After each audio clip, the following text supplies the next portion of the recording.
how did the Chiefs slam look on the tape? Better than I thought when it was happening. So when it happened, I wasn't really sure. But after watching Baker and him both jump with me, I thought it looked pretty good, pretty choreographed, and it was actually just like off the cuff. So I was pretty pleased with it. The rest of the line room gave me a lot of jabs for it, but I liked it.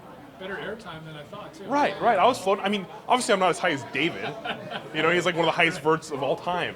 But for my size, I was happy with it. So you guys are O-line's coming off a couple of really good weeks. How challenging is this group you're going to face? Yeah, this is the best group we've faced probably overall all year. I mean, they can do it in the run, they can do it in the pass, and the tough thing about them is with Watt and Clowney and Merciless and their big guys inside, a lot of them kind of have free reign to do what they want. Sometimes when you see a defense, they're holding a specific gap, but if Watt makes the play, they don't really mind. It looks like he'll take himself out of his gap and make a play in the backfield. And he's such a big, powerful guy that you think he's going to want to try and run you over, but then he'll hit you with a quick move, a quick swim.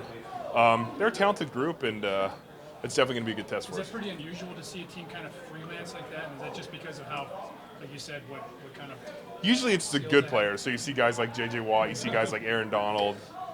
Those guys kind of have freedom to make a play because 90% of the time when they get out of their gap, they make the play, and the 10% like, we can live with it. Joel, do you find yourself or do other players find themselves checking schedules, checking scores? No, I think Greg has done a really good job of focusing on going 1-0. Treating this game like its own season and trying to be 1-0 this week. Once the game's over, though, you look to see who won games. Baltimore win, Pittsburgh, the teams that we play, the teams that are right around there. You always check. At least me as a player, I like to see how the rest of the NFL went. I'm a fan. So when you talked about that pass rush, what do you do to counter it? I think we're going to try and do as much as we can to help each other out, when we can. But it comes down to winning your one-on-ones, and hopefully Baker's, continues to do a good job of getting the ball out of his hands. And hopefully we can establish the run so we don't have to be in, third and long situations, and we can slow them down that way. Is it daunting that they've won 8 straight games? Yeah, they're a good team right now. They, I think they have the longest win streak in the league right now, and it's been impressive. I've watched a few games of theirs, and their defense is playing really well. Even this Monday night, they had a couple big plays that went against them, but besides that, they're really shutting people down and getting after the quarterback. But they're good. They're up there. They're fighting for home field advantage right now in the playoffs, and it'll be a big challenge for us. After the game, some guys were kind of talking about it's not the same old Browns. Do you feel almost like a different attitude about you're not going to take the guff? You guys have a swagger developing kind of thing? Yeah, it's been fun. I kind of felt this my rookie year. I felt like we were winning games and we had that to us, but I think we're building something. I think we have a lot of young nucleus here that's going to be able to grow with this team. It's hard, though. You don't want to get too high, but you also want to play with that emotion as well because, we have a huge test coming this week, and I think the confidence is good. I think we're coming out with some swagger, and we just have to back it up when we get on the field. Joe, this exchange Baker had with Hue after the game and then on social media the next day kind of had some legs here. What's your take on Baker kind of dissing his former coach? Yeah, it's a tough situation. I think he feels like obviously no one has control over.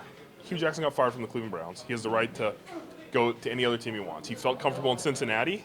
He went down to Cincinnati, and I think Baker's put in perspective that is a team that we play twice a year, that our fan base hates, that we learn to hate as players, and he's a competitive dude. So all that creates something that makes him feel this way to Hue, and he's wearing Cincinnati, and, we got him one more time this year, but,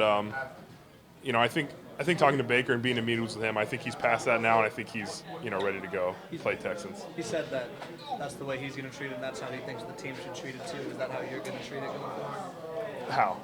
Just kind of distancing yourself from Hue and making him the enemy sort of deal. Well, I mean, he coaches for Cincinnati right now. You don't really talk to opposing coaches too much during the year, so if I see him, I have no ill will to the guy, and but we don't really talk like that either. Raise it to a different level, though, when a quarterback calls the former coach fake and his brother had something about his being historically bad. Yeah, I didn't really see any of that. You guys can ask Baker about those things. Some people were saying though it's sort of the old immature Baker. I would assume you wouldn't agree with that. No, I mean, if you look at Baker's body of work since he's been here, I think it's shown that he's a confident, sometimes cocky, player. But you need to be that to be a quarterback in this league. People go about it differently, and he plays the game the right way. He works the right way. He does things the right way, and I'm happy he's our quarterback.